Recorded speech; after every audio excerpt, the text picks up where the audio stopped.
It's interesting you mention that because the next question is, what do you see as the difference between vision, philosophy, and style? Can you describe the interaction between these three things for you? Vision, philosophy, and style. Right, yeah. So, so the style in the Algebra project, there's, you know, I'm thinking there was a COFO style, right, that we worked out that had to do with the style of holding a meeting, right? And so what we stumbled on was how to hold a meeting so that the sharecroppers could actually become real formers of the strategy, right, and of the actual work that was going to be done. So what we did is get away with the platform where the leaders, you know, sit and talk. They had to sign up when they came in which problem they wanted to work on, and they were helping to generate problems to be worked on, and then sit with just that problem in that group, figure out something about it, try to go do something with it, and then come back and report out. So we actually, that style we've taken into the math classroom, right? I mean, how do you get the students to actually have ownership of the teaching and learning of the math, right? So it can't come from a talking head in the front of the classroom.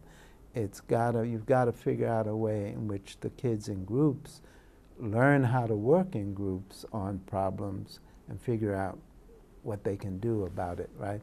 So this this kind of style of also the decentralized style that the Mississippi Theater really embodied, that has actually also, we've taken that into the Algebra project. And it's a style in which you're not trying to build a big bureaucracy with people who are the experts who go out and show what to do and how to do it. You're really trying to, again, the same thing where you were trying to build local capacity, right, around the Mississippi thing. So you're trying to do the same thing in communities or schools with the teachers and the students, right? So that you can have a vision that says, well, I mean, we're trying to get, we had a meeting at ETS this past December, and we put on the table that we should have a vision about a standard for mathematics achievement for the lowest quartile. And as opposed to the current metaphor, which was close the achievement gap, which is meaningless metaphor, what we should put out is that there should be a platform metaphor, that every kid graduating from high school, all of these kids in the bottom quartile, they should stand on a platform from which they can step into college math for college credit, right? So that's a different kind of vision for education. But the question of the style, how would you go about making that happen, right?